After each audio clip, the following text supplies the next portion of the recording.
You can forget a lot of things, Foster Care Nation, but never forget this.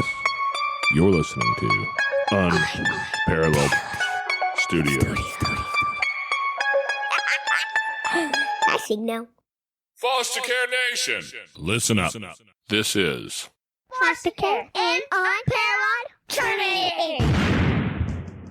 Okay, guys, this is an unconventional start, and the reason for that is we're going to do a rebroadcast of a show we've done a while back. This original recording comes from early 2020, and the story has gained some new legs, and it's back in the press. And we originally interviewed Aubren Dudley about this. This is her story. She was a social worker and had a great story about a kid who had come to her home. And we recently found out that there has been a few websites who have been rebroadcasting some of their content and taking some of the blog posts that originally came off of BaronToBless.com, Carolyn Bailey's site, and kind of repurposing it and claiming it to be their own, that sort of thing. I don't know. I don't like that a whole lot. I really prefer to give credit to where credit is due. So we're going to rebroadcast this episode today, and I hope you guys enjoy it. It's a great story. But if you want to reach out and find out about this story, if you want to talk to these people, if you want anything, go to BaronToBless.com. That's Baron, BarenToBlessed, BaronToBlessed.com. And you'll find the original authors of the story and where this originally comes from.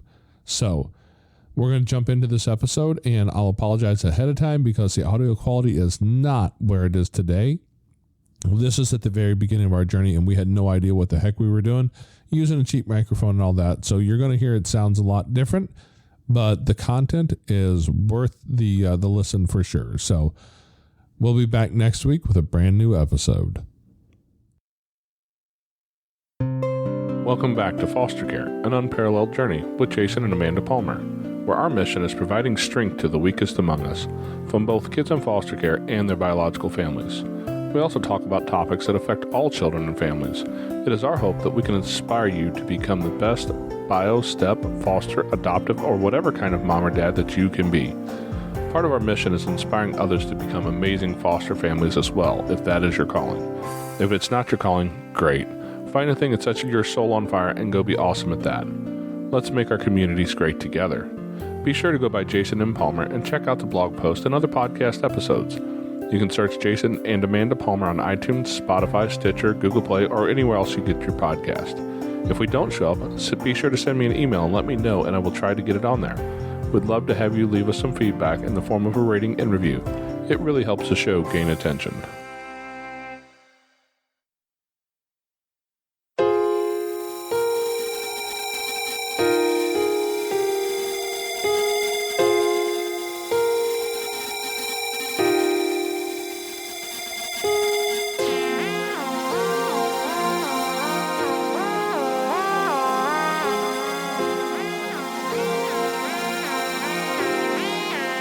Hi, and welcome back to Foster Care, an unparalleled journey with Jason and Amanda.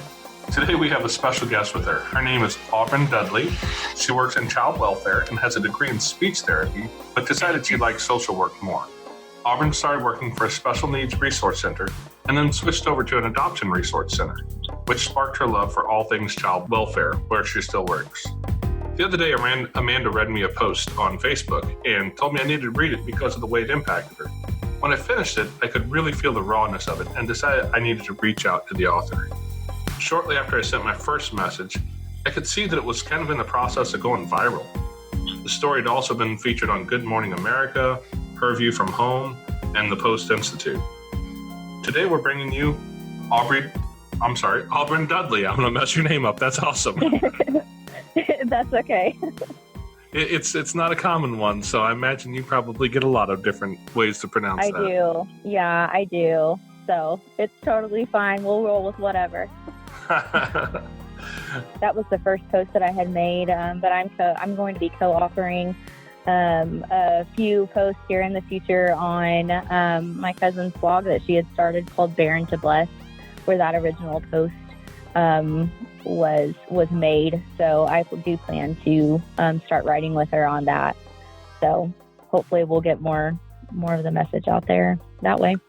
Well, good deal. And it kind of seems like you must have enough of the gift because I've written lots of things and put it online. I've never had anything quite go viral the way that did. So congratulations to you. You have some skill there.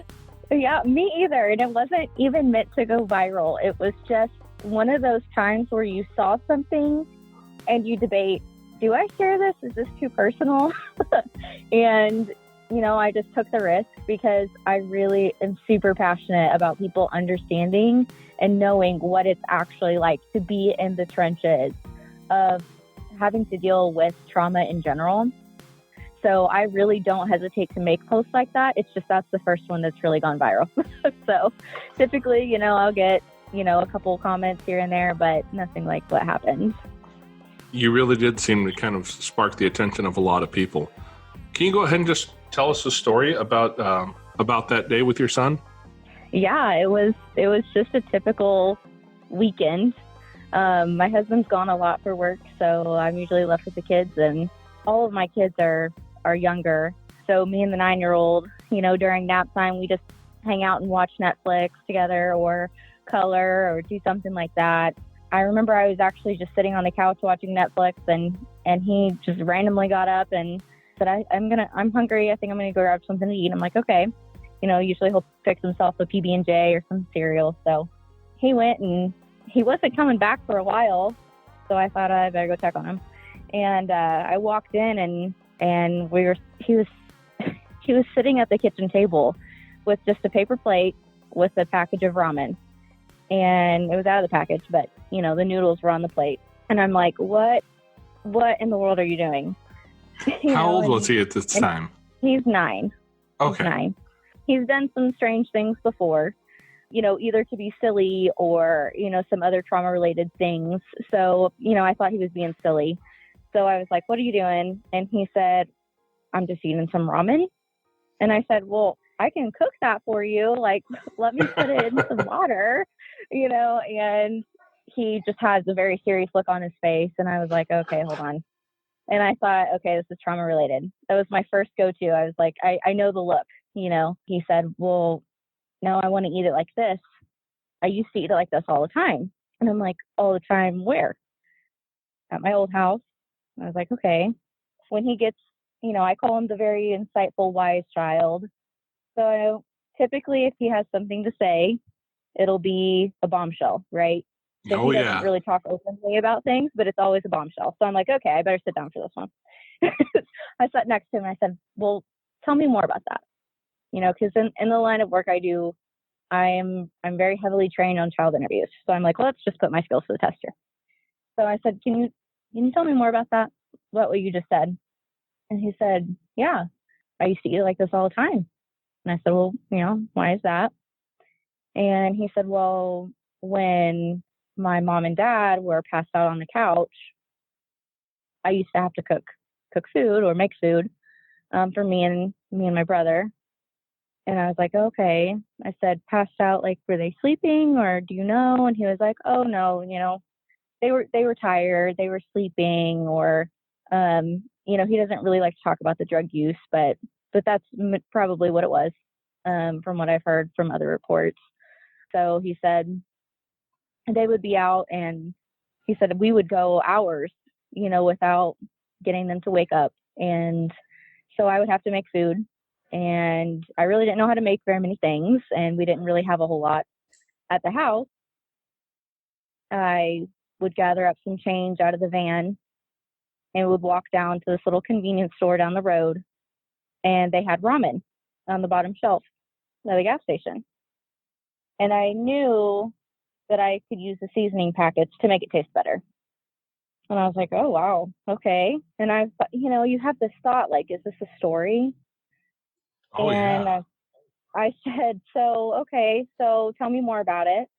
And he said, well, it's too hard for brother to eat, so I would crunch it up in the bag.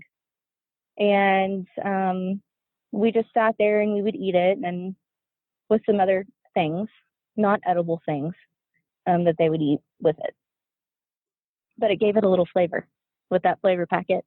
So that's what it was for him. He liked the flavor. And so I just sat down and I said, I think I kind of want to try your ramen. can you make me some too? And the look on his face was just pure excitement. Like, oh my gosh, somebody is going to try my food. So he went and got the ramen and he made it for me. And I will tell you, I had to choke down that ramen because that was important to him and it made him excited. And so if I had to choke down a basically a salt block, a crunchy salt block, I did it.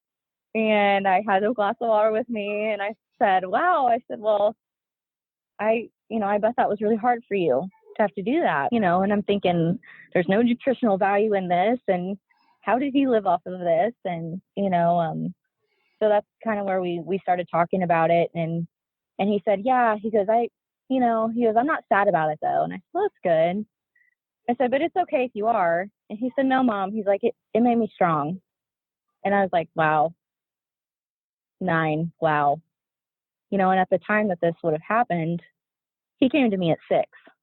So he would have had to have been 5 or 6. How old were his brothers at the time? Store. At the time, the brother he was talking about would have been a new 2-year-old. And he also had a 4-month-old brother in the home that he would have to make bottles for. When the 4-month-old came to us, he very extended stomach, very malnourished, didn't know how to eat at all. We actually had to do some swallow studies and stuff because he didn't know how to drink a bottle. And I told, I've always told everybody that, he saved his brother's lives. He kept them alive off ramen and probably bottles that weren't made correctly, but still, something's better than nothing. Yeah. So yeah. Wow. Yeah. That's kind of crazy. where the whole thing started. For a kid that age to just use what they have, that's to have the wherewithal to know that if I go search through the car, I might find some change to be able to do this. That sounds like survival mode to me.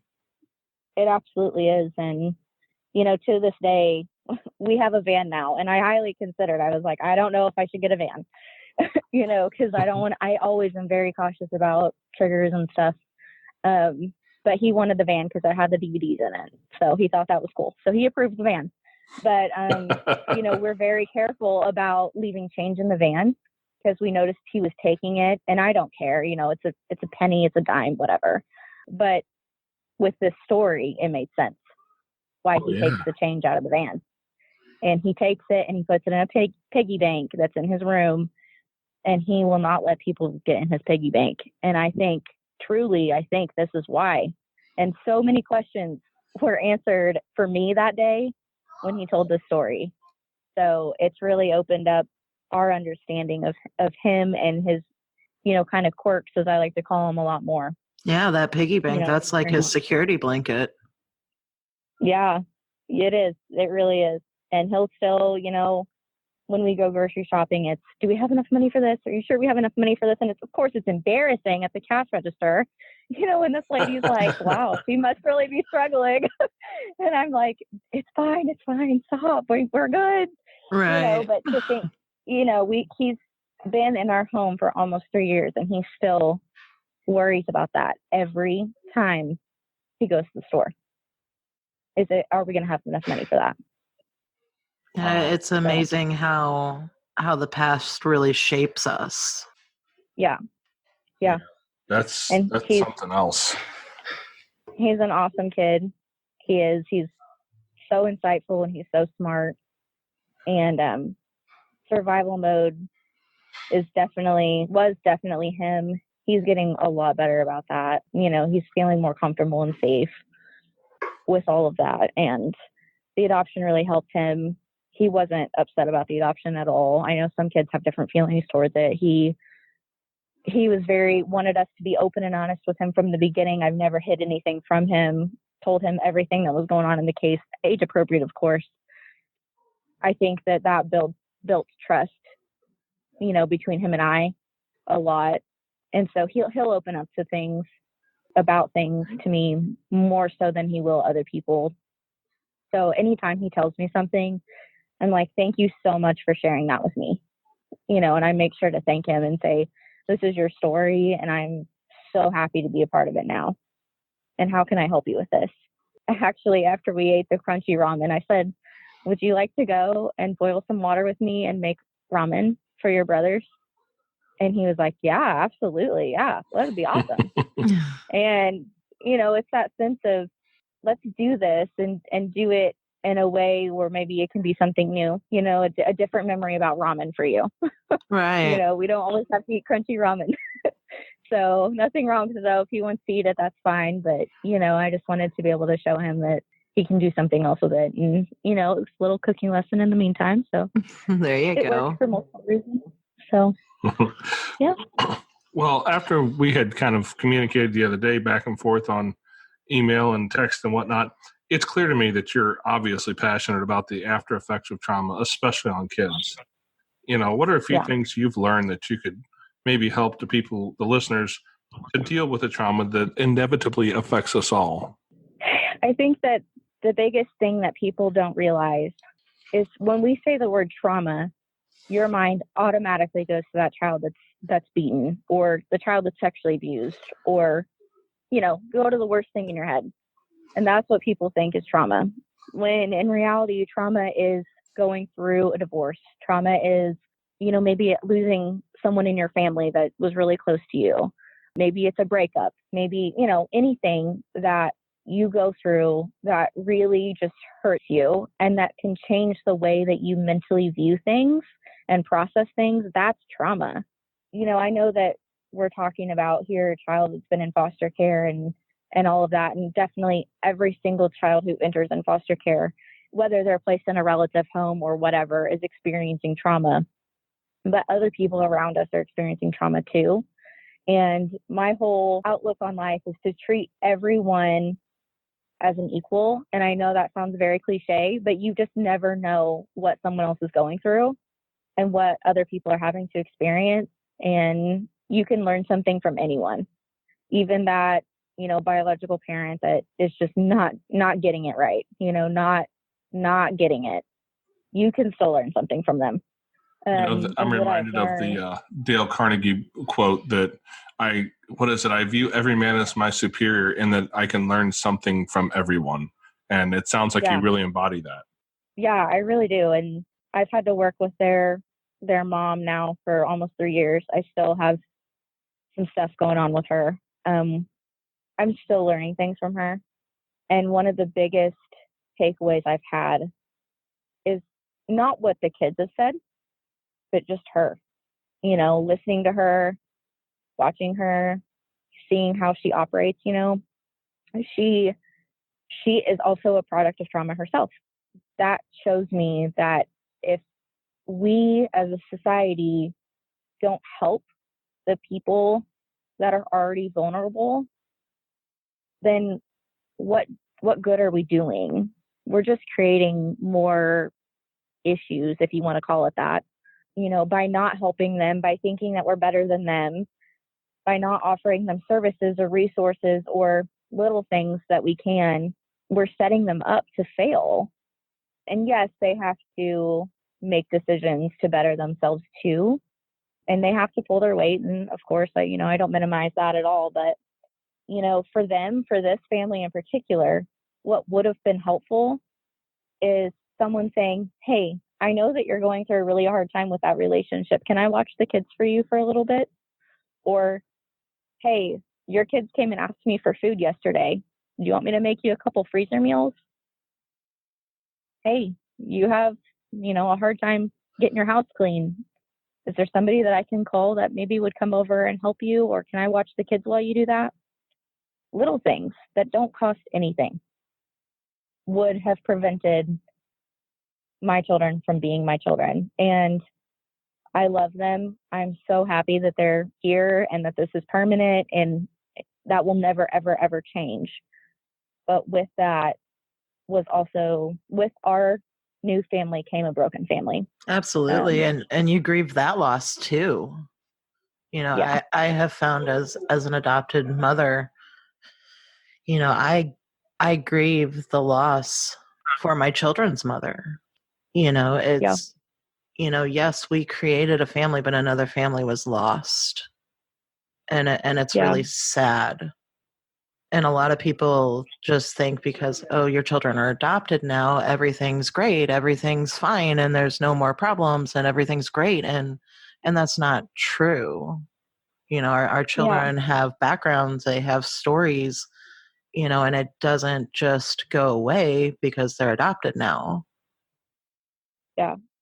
And, whenever we were going through the TPR trial, the termination of parental rights trial for my first round of kids, at the bench, she was sobbing, and it was the sob that you can hear across the room, and I just broke down because I'm human, I'm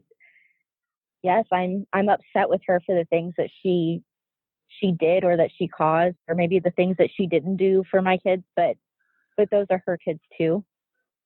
And I can't imagine as their mom now losing them.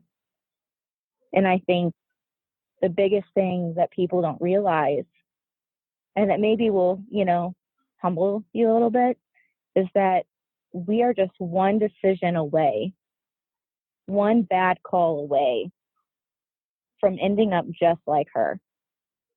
And people are always, gasp when I say that, like, oh, I would never. But how many times have we, maybe disciplined our kids, yelled at our kids too loud, or, just let them play in the yard and like, oh, I just need to do this. Just go play in the yard, and didn't watch them as closely as we should. Or, maybe it was that we are so sick, whether it be an illness or just not feeling it or depressed or whatever, and we just kind of let the house go for a little bit. I mean, those are all reasons a child can be removed from your home, in the state size. And I think, there's some days where I'm like, oh, today would be a bad day for the state to come to my house. My house is never horrible, but there's always that thought of like, oh, I wouldn't want people to see this today.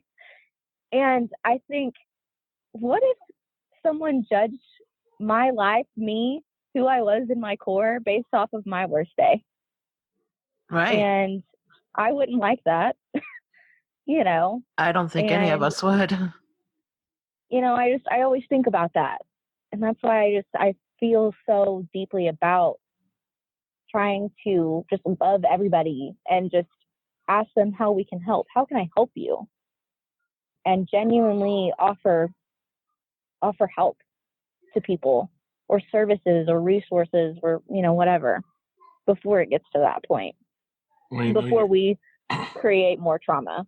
You're really kind of right in my lane there, because one of the things that I've been feeling like I'm directed towards is that need for the biological families to have that support. And it's not, I'm not here to say that the state's not doing a good job, right? They do what they can. I get it. Here in Missouri, I know the funding is not it's not lavish accommodations. How about that?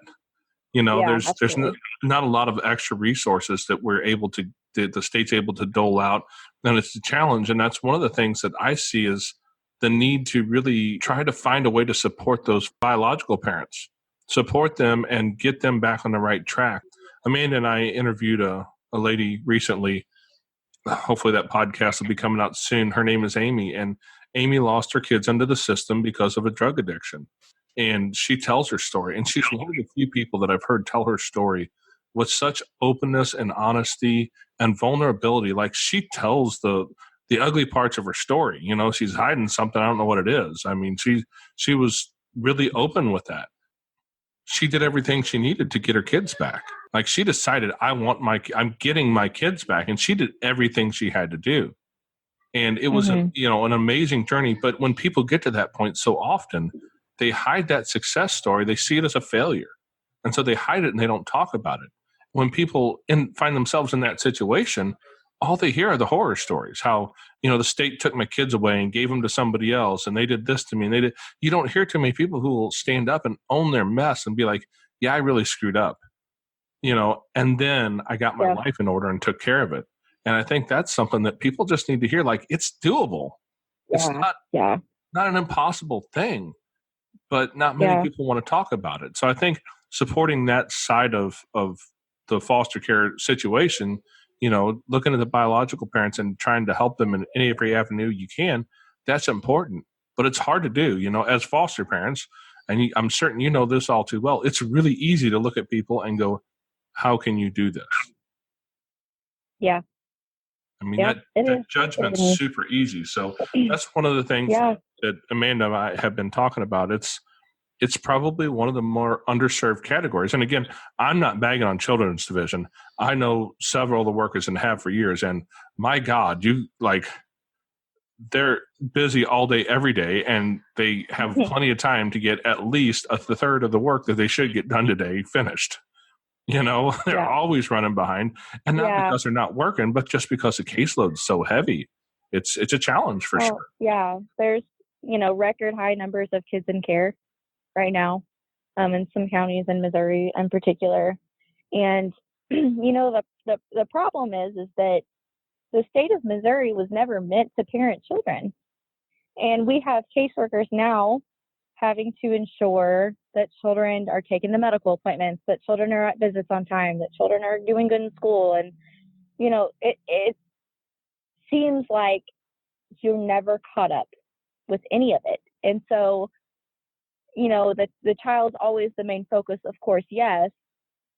But, even in our situation, the caseworker at the time and I had a very good relationship, and we still do. We still talk quite often about the kids. And when she saw that his story was going viral, she's like, if you fly out to be on the Today Show, I'm coming with you. So she's awesome. But there's very limited resources in this particular county that they're from. And so I had the ability at the time, working at an agency, I had a huge resource list. And I asked the caseworker, I said, hey, do you have this resource on your list? No. Okay. Do you have this one? No. Okay. So I had some broader knowledge of some resources. So I typed it out and I handed it right to the parents. And I said, here we go. Here's my resource list. I know you already got one from, Allie, but here's mine. And at the time they thanked me, and I just, how many times do people do that for parents? Like I hear a lot of times like, oh yes, my goal was changed to adoption, sweet, it's almost over. Or, oh, look, they failed another drug test, just like I knew they would, and that's fine. Foster parents are allowed to feel emotions. They're allowed to feel human. I have done that myself. I kind of put myself in check real quick, but I've done it myself. So I'm not perfect by any means. But at some point you have to think, what would I want somebody to do for me? If I was on my worst day and I was already down and I was just kicked again in the FST for an hour, what do I want somebody to do for me? And I totally am a believer in karma. What comes around goes around. I just want to be a good person. I don't, however people else want to handle it, that's fine. But I really try to encourage foster parents to not just be the ones that are, stuck in the rainbows and butterflies, as I like to say. Like, well, yeah, I mean, you're in that room, and they're in that room too. And, you're supposed to have a common goal for these kids. And too often it's them against everybody else.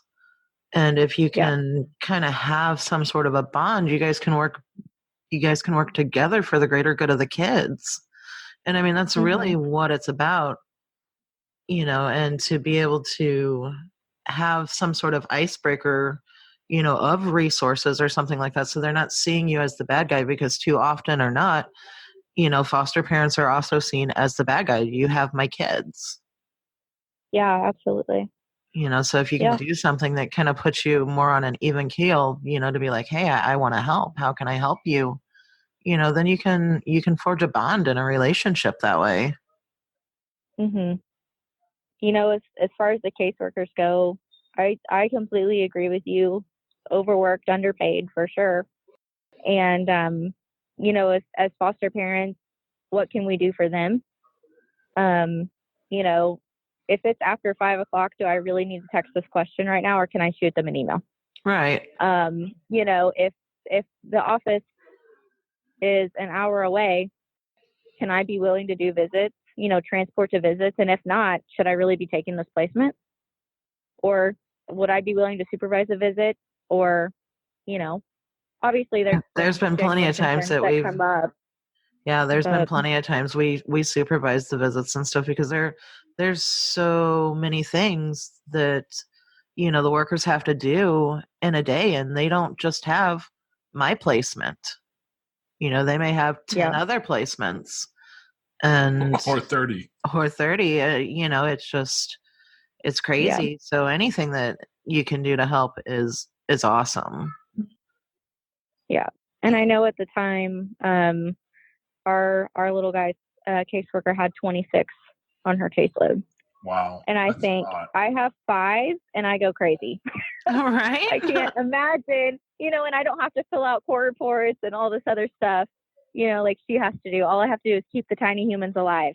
So right. I'm thinking, what, how can I make this easier for her, and I think that people forget about those frontline workers too, and the fact that they're experiencing secondary trauma. Oh yeah, they take it home with them, just like we do. Yeah. Yeah, our first placement happened, 9 years ago? No, more than that. Nani was 2, and she's 12 now, so 10 years ago. And the worker who brought them to our house, still to this day, she works in a different county now, but we still stay in touch, and every now and then we'll see her, and she's always, it's not like that was that was one of the widgets that she made and put in a box and shipped off to somebody, She has a vested interest in who they are today still, there's a real bond that can be created there. I mean, not certain every case isn't that way, but that bond is there for sure. Yeah. Yep. And I can tell you that, she sees Harry Potter stuff and she automatically thinks of my oldest. If she sees Paw Patrol stuff, she's going to think of my middle kid.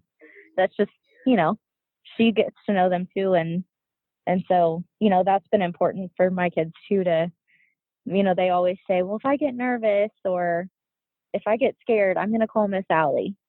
And she has been so great at, they added her on like Messenger Kids or whatever, so she can message them and they can send her little cards and stuff. And they like to FaceTime sometimes. And that's really sweet and means a lot to them. And it means a lot to us too, that they don't feel like they were just a number on a caseload. Yeah, that's awesome. That's been really helpful for us. And I wish that more workers were like that. That's great, creating more attachment for your kids. This whole story, like your son's old enough, I'm certain that he kind of realizes to a pretty large extent what's going on. I mean, when it gets picked up on a major news show like Good Morning America, how has this whole thing affected your son? Well, he's not allowed to have a phone or social media. So he doesn't really know too much. But I did show him the original post, and we were keeping up on the shares and the likes, and he thought that was the coolest thing ever. He's very into YouTube.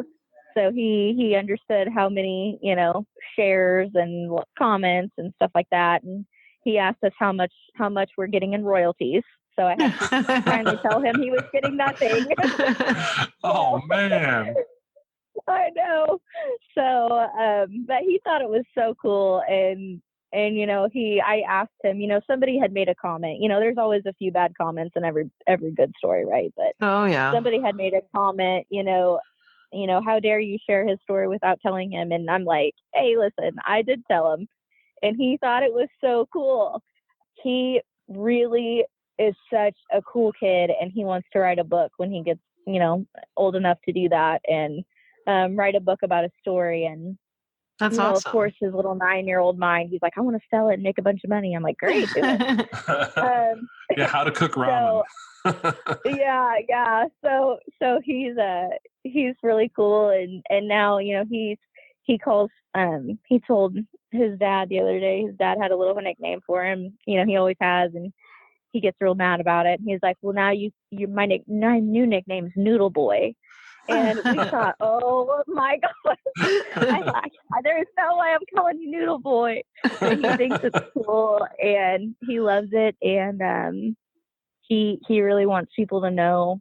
I told him about Good Morning America and everything, and I've shown him all the stories, and he's not really interested in reading them. He just likes to see his picture. It's a blurry picture, but he still knows it's him. That's what matters. And yeah, so he likes that. But he said to me, I thought this was so profound. He said, I just want people to know that siblings need to stay together. He said, that's the biggest thing that I want people to know. And I'm like, wow, okay. Well, I will let them know, bud. Absolutely. I will let them know. And, the whole reason he came to our house, which was an hour and a half away from home, so not a close placement at all. They had searched the circuit, from what I understand. They had searched, and everybody wanted the two little boys, the 2-year-old and the 4-month-old. Those are easy placements, right? Can't backtalk you at that age. Yeah. But nobody wanted him because he was 6, and they considered him an older youth. And they posted him on Facebook in a private Facebook group for local foster parents. And it said, I wish I had screenshot it, and saved it all these years. But it said along the lines of, looking for a long-term placement for 3 brothers, 6 to 4 months. This will be a long-term placement, need placement immediately. I thought, okay, well, those are pretty fun ages, going through a different stage of life with those 3. And so that would be fun, new little adventures for all of them. And we had the room, we have a pretty small house, but we had enough space. And so I reached out to the caseworker, and she called me, and she said, nobody will take him. And I'm like, why? I'm thinking super behavioral or self-harm or something big. And she's like, he's just older. And I'm like, 6? Right. Really? 6 is not old. That's older? And I said, what's going to happen to him if nobody takes him? She's like, well, we could look at residential. Yep. Wow. All right. No, I was like, no. Do not take him to residential. Do not break them up. I'm coming to get them. When do you want me to get them? My husband wasn't even home. He was gone on military duty. I've been there and done that one. For 2 weeks. And so he had just left.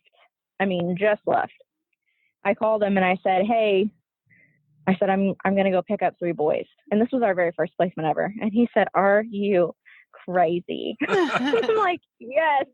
I said, that totally. Sounds like a dad answer. I'm just going to say that out loud. But I'm like, there is no way I'm letting this 6-year-old go to residential. So I'm going to pick him up. And he's like, cool, let's do it. And unfortunately, that happens so often. Yes. We had a young man that if we hadn't have taken him, he was going to Boys Town because there was just no other place. And he didn't deserve to go to Boys Town. He deserved a family. But there's just not enough homes. I think back to when I went and got him, he was kind of standoffish, a little, how little 6-year-olds think that they're 12, and he had that attitude, I'm not going with you, and all this stuff. Who are you? You're a stranger. I'm not going with you.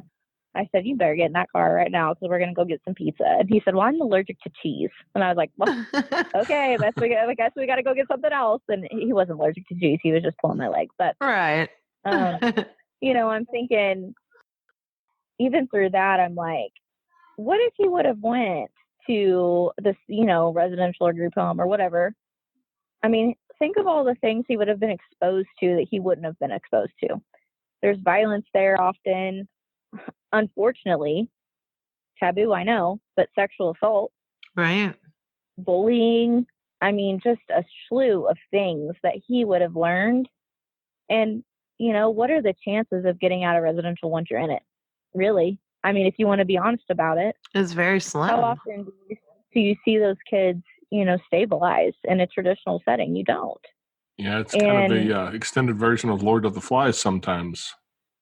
Yeah, And I think now I look back on that and I'm like, he's such a cool kid. He's so smart. He's so awesome. What would have happened? I really encourage people. I've done a lot of foster parent trainings in my line of work, and I always make sure to tell people one of my favorite classes to teach is the importance of sibling placement. Obviously, I'm very passionate about it, and it's very close to my heart. I make sure to share our story with people, but you see it every day. Siblings need to stay together, even if it's a little outside of your age range. Just think about it, and not every kid can change. And I wrote that in the original post.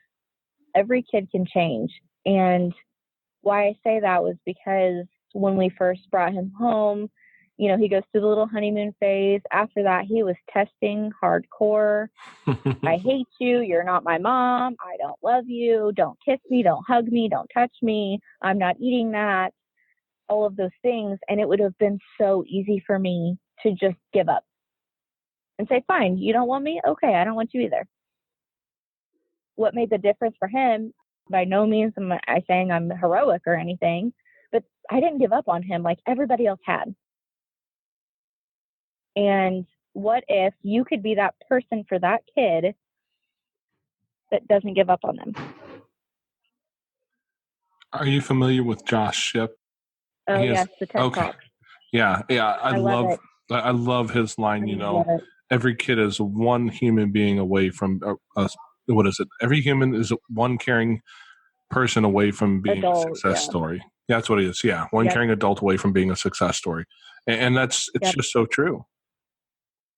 I have two friends of mine that one of them I met just because he lived across the street. The other one I met because my dad met him professionally as a police officer. And his mom called the police one day and said, come deal with this boy before I abuse him. And my dad went over there and made a connection with him and said, oh, hey, you like to go hunting and go fishing? We do that, Where he came from was a pretty rough spot. Like, his mom was a great person. His dad had some issues. And that had put him in a rough spot as a young boy. He was probably about 9 or 10, I guess, when I met him. He went from a kid who was, well, when he was about 18, his elementary school teachers remembered him. He left that much of an impact on them. Mm-hmm. He eventually ended up as a police officer himself for a couple of years. But, I mean, right now today, he's married. He has a couple kids. He has, just a good life, a good relationship, and he's a good man. My other buddy, he kind of got off the beaten path. His parents moved out of state and they were divorced, and he moved out at a young age and ended up running the streets and selling drugs and running with the gang and doing all that sort of stuff. And today he's a super successful guy, right? And you look at those two situations and you know that each one of them are married. They both have two? Yeah, Steve has 2 kids and Josh has the third. 3. So there's 5 other lives plus wives. Think of how many lives were affected and how that will make a generational change, and the legacy will be left because one guy decided, hey, I'm going to put a little bit of attention to these kids. Kind of give them a little bit of mentorship, and that was the difference. And it's changed the legacy for probably at least 2 or 3 generations of a family. Yeah, I love the Empower to Connect conference. I don't know if it comes up in your area, but it comes to the Springfield area every year in April. One thing that they said this past conference was we look at our kids when they're babies, right? And you hold them and you coddle them and you look at their face and it's okay, I'm right here. It's okay, I'm right here when they're upset. And you have to look at someone who has dealt with substantial trauma as if they're a baby in your arms. Not degrading or anything. Sometimes their mind is there on survival mode, just like a baby's. When these kids that are labeled as behavioral or that are in residential, or if we're even talking about bio parents in an FST meeting who are just so fuming mad, we need to be able to stop and remember they are this baby in my arms that I need to say, it's okay. I'm here. How can we get down together? And that stood out to me and really changed the way that I handle my own children. But it also changed the way that I look at their mom. She's living on survival too. And I think that a lot of people are that maybe we wouldn't realize they are. And if we took a minute to learn their stories or to understand or to ask why, then we might be able to recognize those situations a little bit easier and be able to help.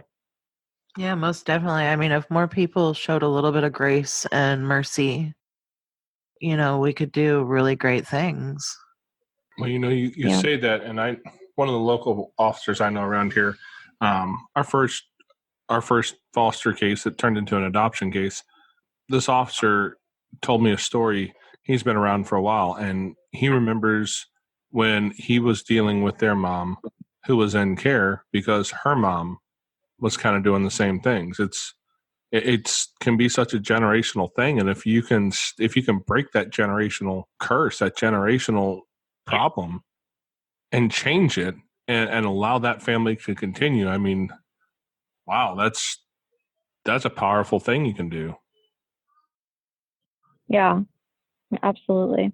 I was going to ask you, what the thing that sets your soul on fire is, but I think we have found that. Yeah. It's definitely. I'll quote them and say the older youth. The people that I think are easier to give up on.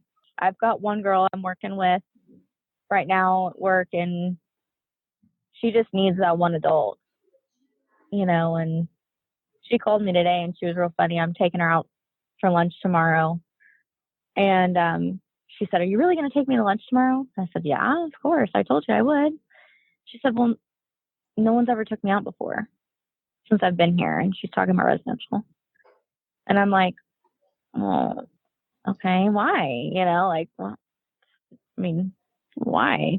She's like, "I don't know. I guess they forget about me." And I'm like, wow. Yeah.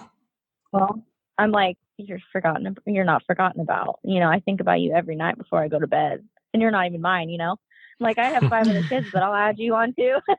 Right? I'm like, don't be going too crazy, Aubren. Okay, we're full. I make it a point to go and see her on Christmas Eve because I know no one else will. And just little things that you can do to make people feel your actual genuine care towards them. And how many of those people have not gotten that before? And how much of an impact would you make if they felt like they did have someone that cared? I think so often parents get wrapped up in, well, no one cares about me anyway. Well, no one thinks I can succeed anyway. And it's that depression, that denial, that loss, because they're going through a loss. They're grieving a loss. And how easy is it to slump into this depression where you don't feel like doing anything anymore because no one really believes in you? So, I just hope that people can see that there are still good people out there that do want to care and do want to help. And I hope that, people that are listening to this maybe feel compelled to help. And I know it's, around the holiday season, and I'm not just saying this because it's holidays. I know everybody gets in that mood and stuff, but I'm saying every single day, I don't care if it's July 5th or October 1st or whatever, like go out and see how you can help someone today, because you never know if the help that you give is going to impact them so greatly that their whole life changes. Yeah, you never know somebody else's story until they open up and tell a piece. We had one guy staying with us for a little while, and when we took the placement, we really didn't have a bed for him yet. We had to scramble, and I put out a quick call to some the people I know, and I had a cousin who said, "Hey, I have a spare bed. I just need to get rid of it, so you can have it." I'm like, "Awesome, that's what we needed." And so when he came to our house, one of the things that he said when he was talking with me and my wife was, "So I've never had my own bed before." And, yeah, you don't realize what normalcy is for someone else.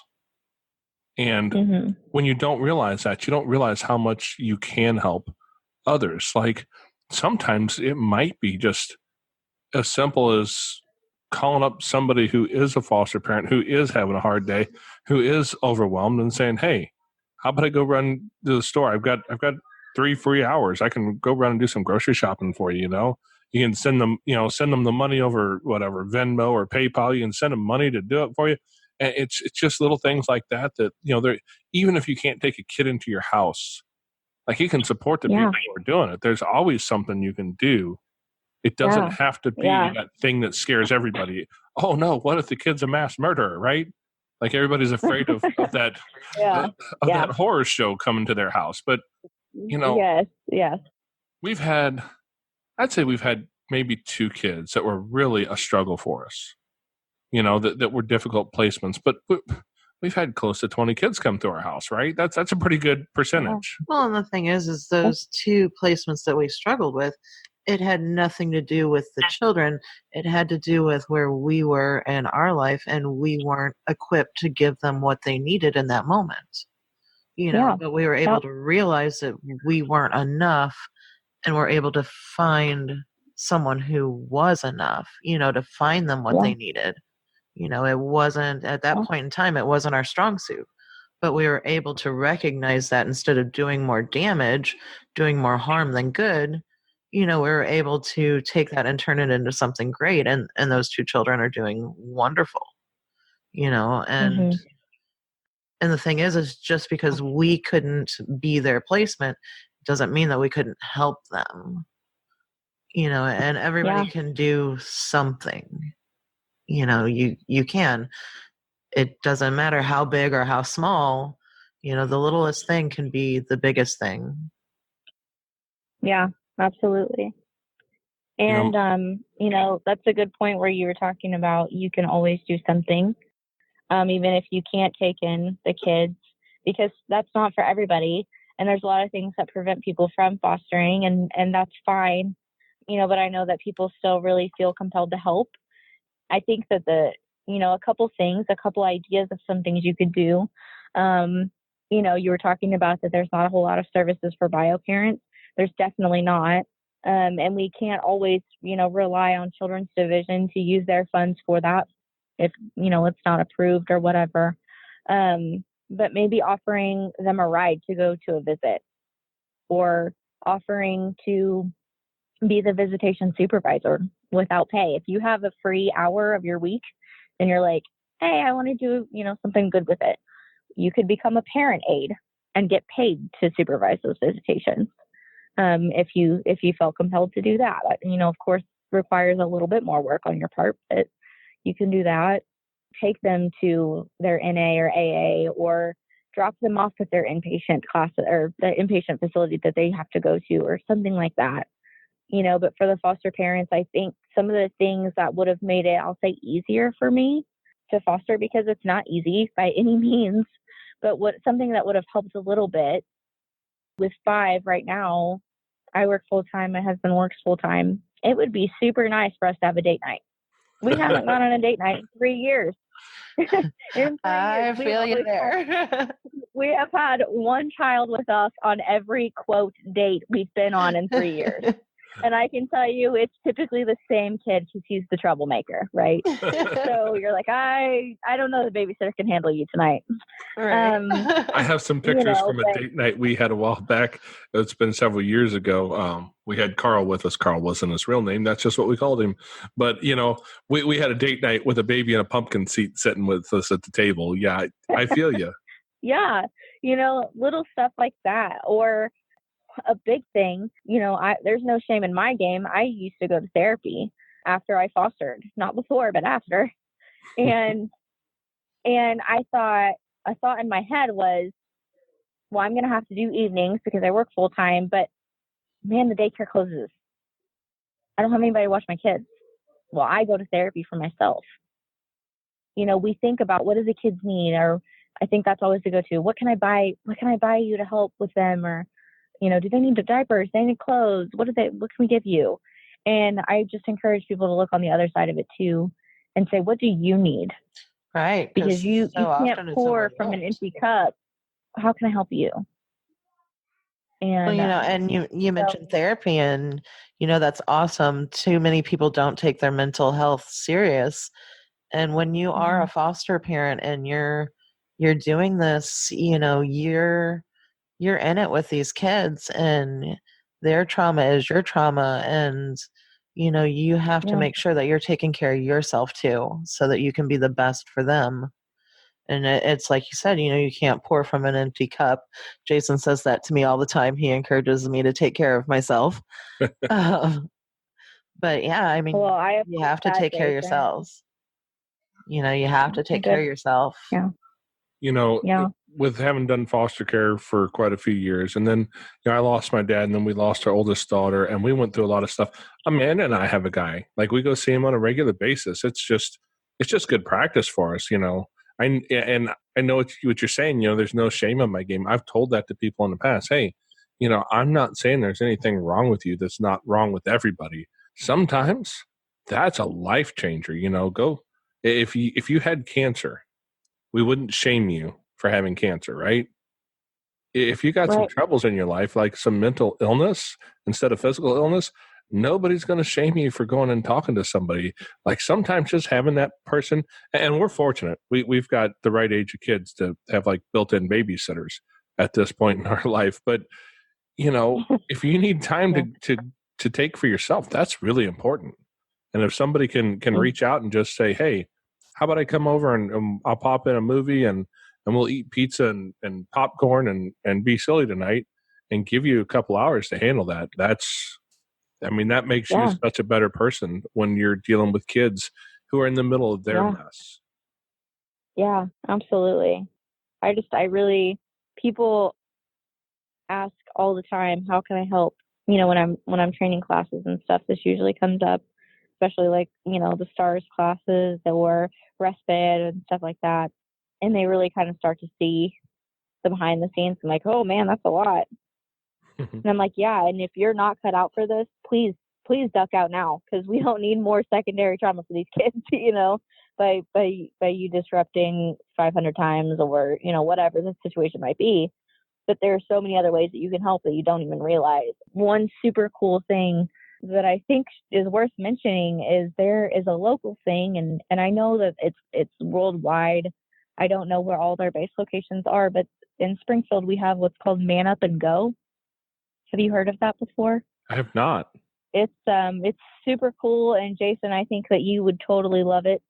It is an organization of men who, from my understanding, their whole goal in life is to father the fatherless and to take care of single moms and struggling families. And a way that they are doing that locally is by partnering with local foster parents. And, obviously they can't take on everyone at once, but they've selected a few foster parents to start providing services for. And we are so fortunate that we were selected as a family for this next year. So I'm super stoked about that. Some services that they're willing to provide are babysitting, house cleaning, laundry, Hey, sign me shopping, up. meal prepping, all those good things that you're like, I have no time to do any of this right now. That is an agency that saw the need and is meeting it. And that is so cool to me. And I love seeing that. And I'm so glad that I get to be a part of it. It's really awesome. We're going to have to look into that, because I have not heard of that. But I know that would be so beneficial to some of our families out here. And that's the other thing that we're trying to do, is to try to come up with a resource list to help our foster families too. Just all in all, try to help each other out the best that we can, because it just seems like nobody's really working together. We've got foster families and we've got adopted families, but it doesn't seem like we're really connected. When we want to try to bring everybody together, because you can do so much more as a village than you can on your own. Yeah. I don't know. I think she's really just trying to see if I know how to do laundry and cook and clean. Well, I don't know who they're going to be sending, but But I just think that the whole mission and the whole goal of their organization is just so cool. So I love that, and I kind of wanted to throw that out there. That sounds like an amazing opportunity to be able to step in, and especially because it doesn't require you to be a foster parent. If you're not wired for that, and I've said that to many people. Everybody knows we need foster homes, we need foster families, we need more help. But if you're not wired for it, and you say I can't do that, that's not my thing, man, don't do it. We don't want you to do it if it's not your thing. But maybe doing something to support foster families could be your thing. Some people aren't wired for kids. We have a gal in our area out here, and Kathy she's an amazing gal for what she does. And she says to me one time, she's like, "Oh, you and Amanda are so amazing taking care of all these little kids." And I'm like, "Are you crazy, Kathy? Like, you take in teens." Like, she had a whole, she had like a home that she was, working with teens transitioning out of the system so that they could learn to pay their bills and this, and she's dealing with the teens and everything that comes. I'm like, I'm dealing with, like, he called me a poopy head. I have it easier, way easier. Yeah. I can get down on the floor and teach you how to run this car. If you pull it back and let it go, it'll shoot across. I'm teaching easy lessons, right? Like I'm doing basic stuff. But, we all have our skill set. And maybe yours is teens, maybe yours is toddlers. Give me a room with 30 toddlers, and we'll have an army to assault the nearest ice cream stand in 5 minutes. You give me a teenager, and I'm struggling right out the gate. And I know that, some people are wired for doing things that don't involve kids at all, but it doesn't mean you can't still support the mission if that's your calling. Absolutely. That's really and that's kind of, goes back to the question I asked you earlier. I think we all have a thing that sets our soul on fire. That one thing that makes a difference in our life. That's what we need to find. And, I think organizations like that, because I'm assuming they have a website. I'm going to be on Google searching them up here later. Organizations like that could really make a lot of room for people to step in who aren't kid people, so to speak. Yeah. It's their website's manupandgo.org. If you want to look that up later, and they are a faith-based organization. So if that's not your thing, cool. But I just had to throw that out there. I think that once you find your thing and your groove, go with it, because there's not going to be anyone better to talk to about it than you. I was just talking with some of my coworkers the other day, and I used to do licensing, foster care licensing. And, I was getting in a little discussion. It was a little heated. I'm going to be honest with you. A little heated discussion with somebody else about, no, that's not policy. Policy says this, and, stuff like that. And one of my coworkers came up to me later, and she said, "You're an expert at that. I'm not arguing with you about licensing." She's like, just as you wouldn't argue with me about DOC, because she used to work in the DOC. And she said, "I can tell you're passionate about that." And she said, "Keep doing it. Keep talking about it." Because I think too often people are scared to speak up or scared to talk about the topics that nobody else wants to talk about. Every time I go to like holidays and stuff, I start talking about a story. I'm like, "Well, do you know what, kid number one told me this afternoon?" Everyone's like, "Oh no, I don't want to hear it, Aubren. No." Because it's probably going to be something related to trauma, or some sad. They're like, "You tell the worst sad stories," But I think it's just opening people's eyes, and you've got to be able to do what you're meant to do. And I know that this was what I was meant to do, to love on them and be their mom. And I do grieve their mom's loss. I really do. I feel for her. I still see her as one of those traumatized youth, in a way, and she's stuck in that. And I feel for her, but I know that I was meant to be their mom, and I just do it the best I can. And I don't always make perfect trauma-informed decisions by any means. I mean, sometimes there's days I'm like, I'm just going to be yelling at you all day. We've never had those days. I think that's every parent, right? But do what you're passionate about, do what you love, and just roll with it. And so many things will just surprise you about yourself, even, I think. If you would have told me 3 years ago that I would have had 5 kids right now, I'd say, no, you're lying. There's no way. I wanted like 1 kid max, maybe. Like, that's really pushing it. So, now looking back, and my husband and I were talking the other day, and he was like, did you ever think when we got married we'd have 5 kids? And I'm like, no way. No way. We roll with it and we love it, and we want to just make a difference. And if that's in one person's life, great. If that's in lots of people's life, great. Do what sets your soul on fire. I like that. There's a quote, I believe it's Henry David Thoreau. I'm just full of them tonight, I guess, but he said something along the lines of, most men live a life of quiet desperation and will go to their grave with their song yet unsung.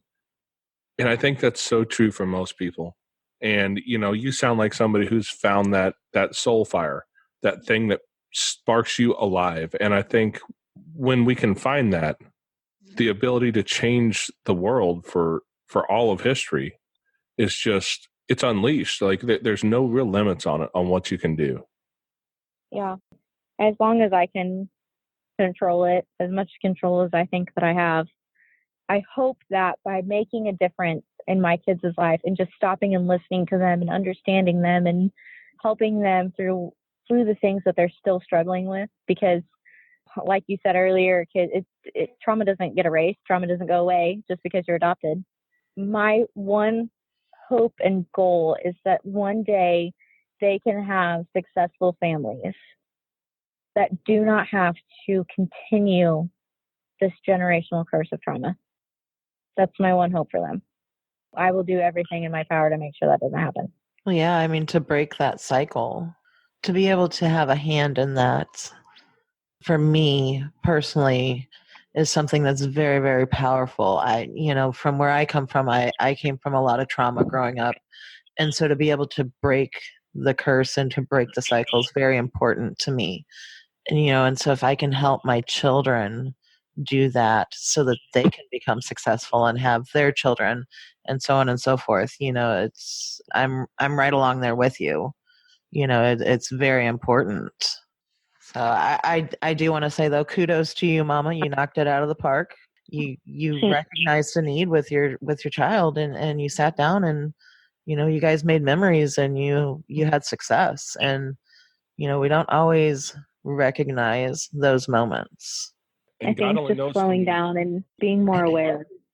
God only knows how many people saw your story show up on Good Morning America, right?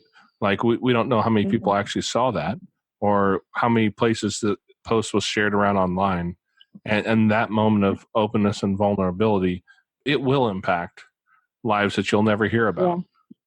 That's the power of just having that moment where you saw something, like you were there, you were in the moment, you didn't have your phone stuck in your face. You weren't busy worrying about 27 other things, and able to be present in that moment and really capitalize on that moment for something that can be not only beneficial for your son, but for probably millions of people. Yeah, I think last time I had talked to my cousin, who was able to kind of see the logistics and stuff behind her blog page, said that it had 19 million views on it. And that was a few days ago. So I'm sure there's more now. On the original post, if you look back through the thousands of comments, on Facebook now you can search like most relevant, so that's helpful. There was this one girl in particular who stood out to me that said something along the lines of, I was him. That was me. Nobody to this day cares about me like you care about him. And I wish I had somebody like that. There were hundreds of comments replying to her saying, I care about you. I will listen to you. You are important. Your story's important. I'm praying for you. Wow. And I'm like, well, wow, like, oh my gosh, and think about how, I know how awesome her day was because she sent me a message about it later. But she was like, this is so cool. I've never had so many people say so many nice things to me. I thought, this is what it's all about, guys. Like, just reaching out. That was free for you to leave a Facebook comment. It's free, and a nice one at that. A nice Facebook comment. Right. And I'm like, don't always get those. Yeah. So I was like, that's what it's all about. Yes, that was awesome to watch it. And you can read the comments and they're just so encouraging and hopeful and just so nice to her. And that was awesome. So not only that, but people were, commenting and saying, I was a foster kid too. And this helped me see that not all foster parents are bad. And, some were saying, I lost my kids through the system. I'm so glad they have a parent like you now, and other stuff. And it was just really great to see that people were taking something away from it. There was only, of the thousands of comments I read, which I know you should never read comments about yourself, right? But I was just curious.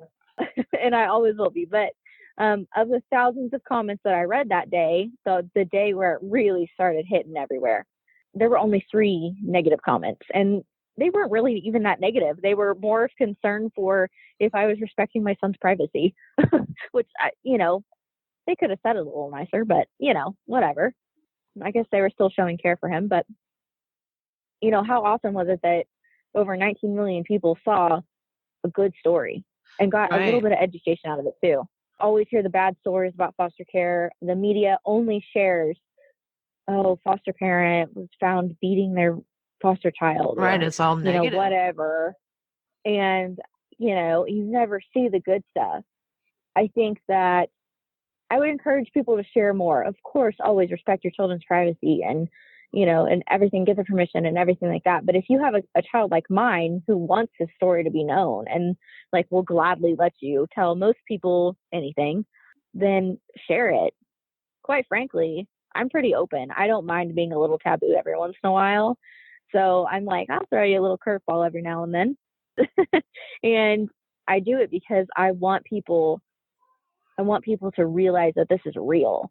Like, this kid that you're commenting on and commenting about came out of your backyard. Like, he's local here in Missouri, and you guys didn't know that when you first contacted me. You had no idea that we were only a few hours away from you. I've received messages and stuff from people, and they're saying, oh, I'm from his county that he came from. They knew the caseworker or have seen me in a local foster parent group before, or through work have seen me train and stuff like that. So, I'm pretty familiar with a lot of the foster families in our area. And they're like, I never knew that about him, or I didn't know that he was from here. And it always shocks them. And I'm like, guys, if you heard half the things that he has said to me, it's, newsworthy. I mean, that's the thing. These are our kids. These are our children, and they're everywhere. It doesn't matter what county, what state, our children are out there, and we need to listen to them, because they have powerful stories to tell. And, when you can tell those stories, and especially when it's like this and, it's positive, it's great for your son, because his story, part of his story, who he is out there, and people are responding, and they're responding in a good way and positive, and hopefully that makes him feel good, because too often our children don't feel good. Or they feel shame in their story. Right. They don't want to say who they are, or where they came from, and they want to hide it. Yeah. And so I just, like I said, I read the post, and I immediately shared it, and I came in and I talked to Jason, and I'm like, you just have to read this. It grabbed hold of me, and it was just like, we need this. People need to hear this. We need more of this. It needs to be out there. People need to share their stories, what they can, what they're comfortable with. We need more attention for our children. Yeah. Because they are the reason we do what we do. And, of all the child welfare agencies that I've worked for, I will tell you that my genuine belief is that in most situations, the parents have more rights than the kids. Some cases drag on and on and on and on, and you think, what is this child being drugged through? And yes, we can say, as a state, that children's welfare, well-being is our number one priority. And I just encourage people to really think, is it? How can I make that better? How can I make her Christmas better? Is it by going to visit her for an hour tomorrow to take her to IHOP? Absolutely. She was thrilled. I have time, Right. and, she'll probably think back on that. And I hope she does anyway. And, I plan on taking her to get her nails done next month for her birthday. And what's $40 here and there? Right. It's What is little it? acts of kindness. Yeah. It doesn't take much. Yeah. So. Yeah. Yeah, I think that Josh Ship quote really just kind of sums it all up. It's every kid is one caring adult away from a success story. That caring adult may just be getting fingernails done or something, or taking a kid to see a movie, or it may be something that simple. You just never know. The people's stories are well hidden. You don't always know the people who you're looking at, even the young people you're looking at, who've tasted the metal of a gun barrel in the past and just hadn't gotten quite there yet. I mean, that's real stuff.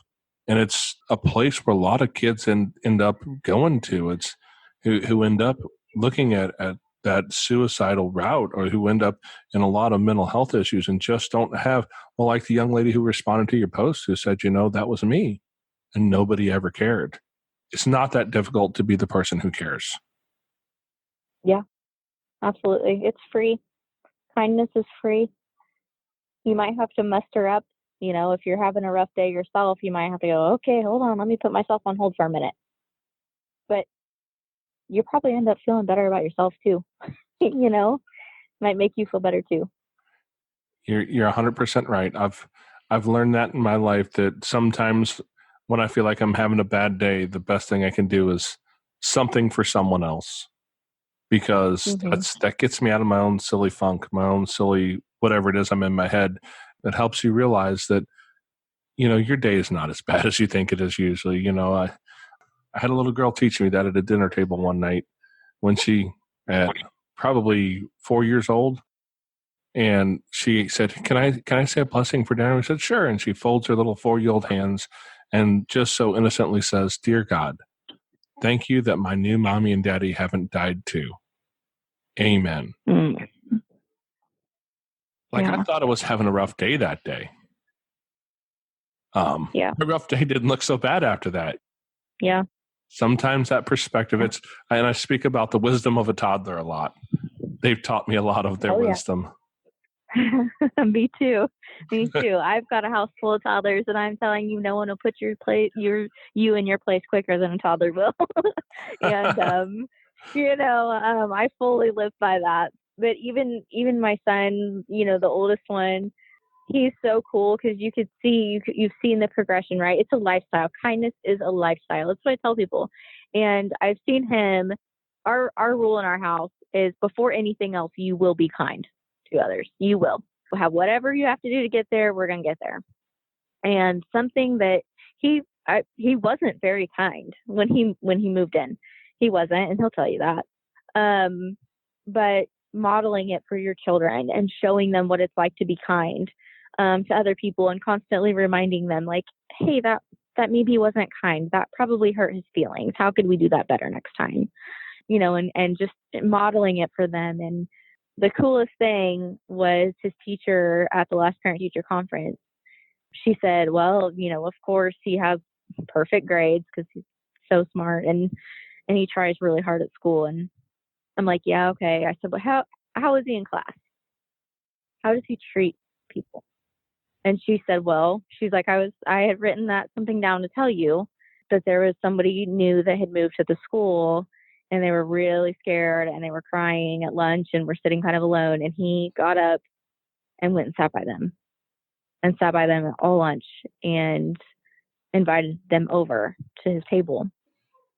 And when he got home from school that night, I didn't praise him for his grades until I had first praised him for being kind. And I said, you don't know what she just went through. she could have moved to the school because she had a domestic violence situation in the home. She could have moved to the school because maybe they couldn't afford their old house anymore or something else. You just never know. And I said, and you made her day better just by asking her to sit at your table.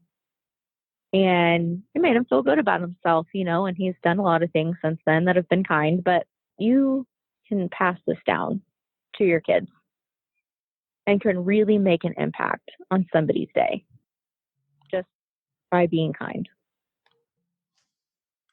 Absolutely. The power of kindness. Well, Aubren, I don't want to take up all of your evening, and we have a house full of rowdy kids we're probably going to have to go corral here shortly. I know you know the feeling. Yes, I do. Well, fortunately, our older son and his wife are home for the weekend, or for the week, actually. So I'm pretty certain it hasn't all burnt down around us so far. So, we've got a little bit of protection out there. I haven't heard any screams in the background. So they're actually doing really well. So, I just really want to say thanks for coming on here and sharing your family story. I know it's going to have an impact on more lives than we can imagine. You mentioned the 19.2 million views on Facebook. I mean, Good Morning America. I don't know how many views they have, but think of that huge impact, you guys are putting out there. And, foster care really needs more of these stories to be seen, because we can't really address the problem as a nation until we find a way to shine a light on a situation in our own backyard. Yeah, absolutely. And that's what you're doing. And man, I just want to thank you for that and say, kudos to you for doing the right thing, and how great it is that you're willing to share your story to help impact our world. Yeah, well, thank you for having me and for feeling like his story, because it's his story ultimately, that his story was important enough to be shared, and he's going to think that this is just the coolest ever. So, I can't wait to get home and see what he's done today, but he's super excited for Christmas. And, we just got some good news about one of his siblings, that we don't really have just quite yet, but, he's going to be happy about that. And so, awesome. So I'm hoping that he's going to have a good holiday, and he will continue to be such a great kid. So I'm so thankful for him, but I'm thankful for everybody that has shared our story and has made a nice comment. And a lot of people have been messaging me and saying, hey, can you tell your son this or that? And I've shared those with him, and it's just made his whole week to know that his story that was tragic for him is actually helping people. And, we're excited about that. So thank you. I was going to say, he sounds like an amazing young man. And it sounds like he's going to go on to do great things. And I can't wait to one day read that book. Yes, I know. I'm going to hold him to it. All right. Well, thanks for being on here.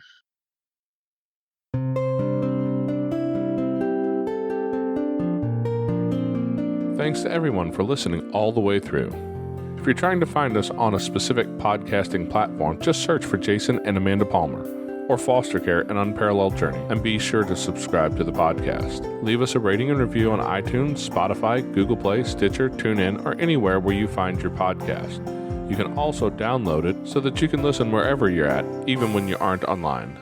You can find us online at jasonmpalmer.com, where you can read our blog and listen to all of our previous podcasts. If you have a story that you'd like to tell on the show, please send me an email at jasonmpalmer@yahoo.com, and be sure to put podcast in the subject line. Or send me a message through our Facebook page at Foster Care, An Unparalleled Journey. We'll see you next time.